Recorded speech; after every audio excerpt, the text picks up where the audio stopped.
Hello दोस्तों, कैसे हैं आप सब। आशा करती हूँ आप सब अच्छे होंगे। फ्रेंड्स, मैं भी अच्छी हूँ। एक नई वीडियो के साथ आपके सामने आई हूँ। फ्रेंड्स, ये बहुत ही खूबसूरत कैलेंडुला फ्लावर है जो कि इस टाइम पर बहुत ही अच्छी फ्लावरिंग कर रहा है।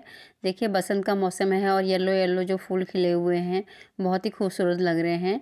बसंत के मौसम में बहुत ज़्यादा फूल खिलते हैं, फूलों की बहार सी आ जाती है। फ्रेंड्स, बसंत का मौसम इतना अच्छा होता है फूलों के लिए, तो बहुत सारे फ्लावरिंग होती है। हर घर में फूल देखने को मिलेंगे। जो फ्लावर हमारे सर्दियों में सब बहुत ज़्यादा सर्दी होने के कारण से नहीं खिल पाए थे, वो फ्लावर जो है अभी फ्लावरिंग कर रहे हैं और बहुत अच्छी फ्लावरिंग कर रहे हैं। ये कैलेंडुला है, इसी के बारे में आज मैं बात करूंगी। मैंने देखिए छोटे छोटे पॉट में लगाया हुआ है। फ्रेंड्स, ये मेरे सीड से ग्रो किए हुए कैलेंडुला हैं, जिनको मैंने देखिए इस तरह के डब्बों में लगाया हुआ है और बहुत अच्छी फ्लावरिंग हो रही है। जो हमारे गार्डनिंग फ्रेंड हैं, जो गार्डनिंग करते हैं, उनको सभी को मालूम रहता है कैलेंडुला के बारे में। लेकिन जो हमारे न्यू गार्डनर हैं, बिगनर हैं, उनके लिए मैं बात करूंगी कि फ्रेंड्स, इसको मैंने सीड से ग्रो किया है और बहुत ही अच्छा फ्लावर होता है। इसके बहुत सारे कलर भी होते हैं, लेकिन जो कॉमन कलर होते हैं येलो और ऑरेंज कलर होता है। और सीड से आप आराम से इसको ग्रो कर सकते हैं। फ्रेंड्स, इसके सीड कब ग्रो करने हैं, इसी बात पे मैं बात करूंगी कि सबसे पहले हम बात करते हैं सीड को ग्रो करने की। तो इसके सीड जो है सितंबर लास्ट में और अक्टूबर फर्स्ट वीक में आप ग्रो कर सकते हैं। जैसे ही आपके यहाँ जो बारिश है वो कम हो जाए या बंद हो जाए, उसके बाद आप सीड ग्रो कर दीजिए, तो आराम से ये इसके सीड जो हैं ग्रो हो जाते हैं।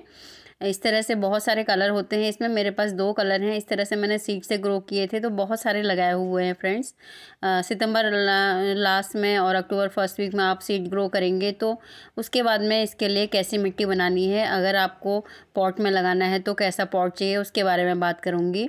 फ्रेंड्स, ये जो पॉट इसके लिए चाहिए, बहुत बड़े पॉट की ज़रूरत नहीं होती है। आप देख रहे होंगे मेरे जो प्लांट लगे हैं पॉट में, वो छोटे छोटे पॉट में लगे हैं, प्लास्टिक के डब्बों में लगे हुए हैं और अच्छी फ्लावरिंग हो रही है, ग्रोथ भी अच्छी हो रही है, फ्लावरिंग भी अच्छी हो रही है, बहुत सारे बर्ड्स बनी हुई हैं।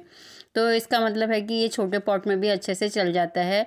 जो विंटर के फ्लावर जितने भी अधिक होते हैं, वो उनकी जो जड़ें होती हैं बहुत ज़्यादा गहरी नहीं जाती हैं, तो छोटे छोटे पॉट में ये चल जाते हैं।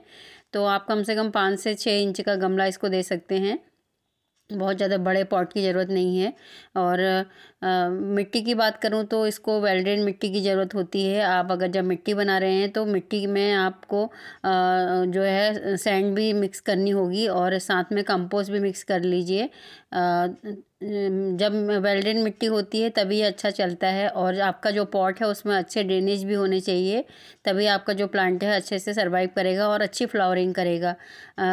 सैंड की जगह पर आप राइस हस्क का यूज़ कर सकते हैं, जिससे कि मिट्टी बहुत अच्छी बुरबुरी मिट्टी बन जाती है। तो बुरबुरी मिट्टी जो होती है इसको पसंद होती है। और उसके बाद जो है पानी की बात करते हैं। जब आपके जो पॉट में अगर आपने लगाया है तो उसकी मिट्टी सूख जाती है, अच्छे से आप चेक कर लीजिए, तो तब आपको पानी देना है। विंटर में प्लांट को वैसे भी कम पानी चाहिए होता है। जब इस टाइम पर जो है जैसे थोड़ा धूप होने लगी है, तो आपको पानी 2 दिन के बाद देना है। और जब तक आपके पॉट की मिट्टी सूख न जाए तब तक आपको पानी नहीं देना है, कहने का मतलब है। तो विंटर के जो प्लांट होते हैं उनको पानी कम ही की ज़रूरत होती है, और तो आपको मिट्टी को चेक करके ही इसको पानी देना है। फ्रेंड्स, और इसको सनलाइट की बात करते हैं। सनलाइट, ये विंटर का प्लांट है। जितने भी विंटर के प्लांट होते हैं उनको पूरी सनलाइट चाहिए होती है।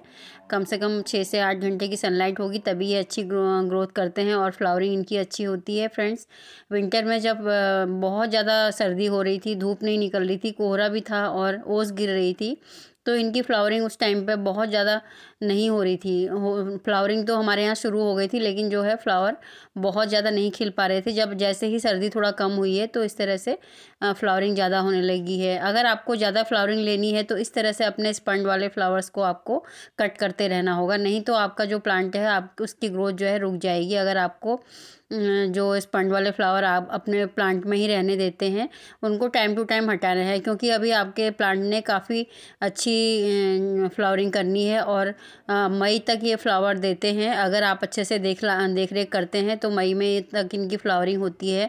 जून में अगर जब ज़्यादा गर्मी पड़ जाती है तब इनके जो प्लांट हैं वो सूखने लगते हैं।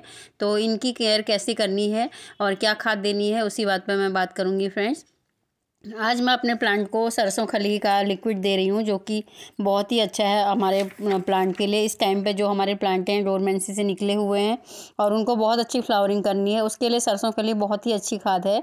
सरसों खली का लिक्विड आप दे दीजिए। सरसों खली में नाइट्रोजन, फास्फोरस, पोटेशियम तथा जैविक कार्बन जैसे बहुत ज़रूरी पोषक तत्व होते हैं, जिससे हमारे पौधे में कीड़े भी नहीं लगते हैं और बीमारियाँ भी नहीं लगती हैं। और उसके साथ में मैं दे रही हूँ चाय की पत्ती का लिक्विड। चाय की पत्ती फ्रेश वाली मैंने ली है 1 चम्मच, और उसको बॉईल करके ठंडा कर लिया है। चाय की पत्ती हमारे प्लांट के लिए बहुत ही अच्छी होती है। चाय की पत्ती में नाइट्रोजन, फास्फोरस और पोटेशियम पाए जाते हैं, जो हमारे प्लांट में संतुलित एनपीके का काम करता है। और चाय की पत्ती जो है मिट्टी की उर्वरा शक्ति को बढ़ाती है, मिट्टी को एसिडिक बनाती है। तो अपने प्लांट में चाय की पत्ती का आप यूज़ करिए। गोबर की खाद मैंने अपने प्लांट में फरवरी 1-2 तारीख को दी थी, जब जैसे ही सर्दी थोड़ा कम हुई थी, कोहरा थोड़ा कम हुआ था, तो मैंने गोबर की खाद दे दी थी। फ्रेंड्स, आपको इन सभी को 24 घंटे के लिए भिगाना है, चाय की पत्ती को बॉईल करके, और जो नीम की खली है उसको 24 घंटे के लिए भिगा के रख देना है। उसके बाद आपको नीम की खली के साथ ही अपने जो चाय की पत्ती का लिक्विड है उसको भी मिक्स कर देना है, और इस तरह से आपको अपने प्लांट के हिसाब से डाइल्यूट करके देनी है। प्लांट की गुड़ाई करना बहुत ज़रूरी होता है। मैंने ज़मीन में लगाए हैं कुछ प्लांट, तो इनकी गुड़ाई करना भी ज़रूरी होता है। ज़्यादा घास निकल आती है। जब हम गुड़ाई करते हैं तो पौधे की जो है ग्रोथ अच्छी होती है, उसमें फ्लावरिंग अच्छी होती है।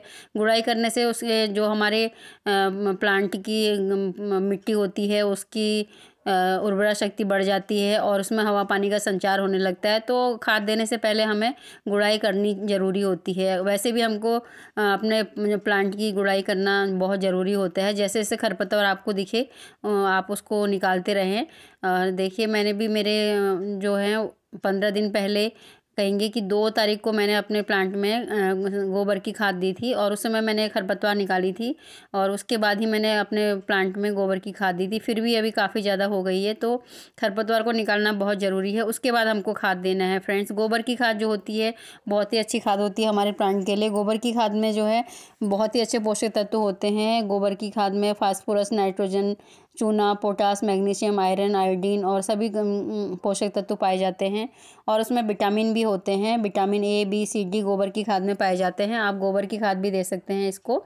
ये जो प्लांट है बहुत ज़्यादा हैवी फिटर नहीं होता है, लेकिन फिर भी अगर आपको अच्छी फ्लावरिंग लेनी है तो महीने में एक बार कोई न कोई गोबर खाद आप इसको दे सकते हैं, या लिक्विड फर्टिलाइज़र दीजिए, या किचन कंपोस्ट दीजिए, या वर्मी कंपोस्ट दीजिए। थोड़ा बहुत मात्रा में आपको देना है, क्योंकि इसने अभी काफ़ी लंबे टाइम तक फ्लावरिंग करनी है। अभी विंटर के कारण से इनमें फ्लावरिंग नहीं हो पा रही थी, तो अभी इनको फ्लावरिंग करनी है, तो आप थोड़ी थोड़ी मात्रा गुड़ाई करने के बाद में इनको दे सकते हैं। कोई भी लिक्विड दे सकते हैं या कोई भी खाद दे सकते हैं, थोड़ी थोड़ी मात्रा में, बहुत ज़्यादा नहीं देना है, क्योंकि बहुत ज़्यादा हैवी फिटर नहीं होता। पर थोड़ा बहुत खाद देंगे तो इसमें जो है फ्लावर काफ़ी दिनों तक चलेंगे। फ्रेंड्स, इसके जो फ्लावर स्पंड हो जाते हैं उनको तोड़ते रहेंगे तो आपको बहुत ज़्यादा फ्लावरिंग देखने को मिलेगी। और स्टार्टिंग में जब आप नर्सरी से प्लांट लेके आते हैं या सीड से ग्रो करते हैं, जब पौधा बहुत छोटा होता है तो उसकी प्रूनिंग करना बहुत ज़रूरी है, जिससे कि उसकी में ज़्यादा उसकी ग्रोथ हो और वो बुशी बने। प्रूनिंग का मतलब है कि ऊपर की टिप को तोड़ना। तो अगर आप स्टार्टिंग में टिप तोड़ते हैं तो आपको बहुत ज़्यादा फ्लावर देखने को मिलेंगे। फ्रेंड्स, अगर ये वीडियो थोड़ा सा भी पसंद आए तो लाइक कीजिएगा, नए हैं तो चैनल को सब्सक्राइब कीजिएगा। इस तरह से आप अपने प्लांट की केयर करते हैं तो आपका जो प्लांट है काफ़ी लंबे टाइम तक फ्लावरिंग करेगा। लास्ट में बात आती है सीड कलेक्ट करने की। फ्रेंड्स, अभी आपको सीड नहीं बनने देना है, क्योंकि ये फरवरी चल रहा है, अभी इसको और फ्लावरिंग करनी है। ये अप्रैल में जब आपको लगे कि आपका प्लांट धीरे धीरे सूख रहा है, तो आपको सीड कलेक्ट करने के लिए अपने पौधे में सीड फ्लावर को सूखने देना है, और अच्छे से सीड को उसी में सूखने देना है, प्लांट में ही। तब आपको सीड कलेक्ट करनी है। जब सूख जाएं अच्छे से तो अगले साल के लिए आप कलेक्ट कर सकते हैं। तभी आपके जो सीड होंगे अच्छे होंगे, अगले साल और फिर फ्लावरिंग ले पाएंगे आप। Thank you everyone.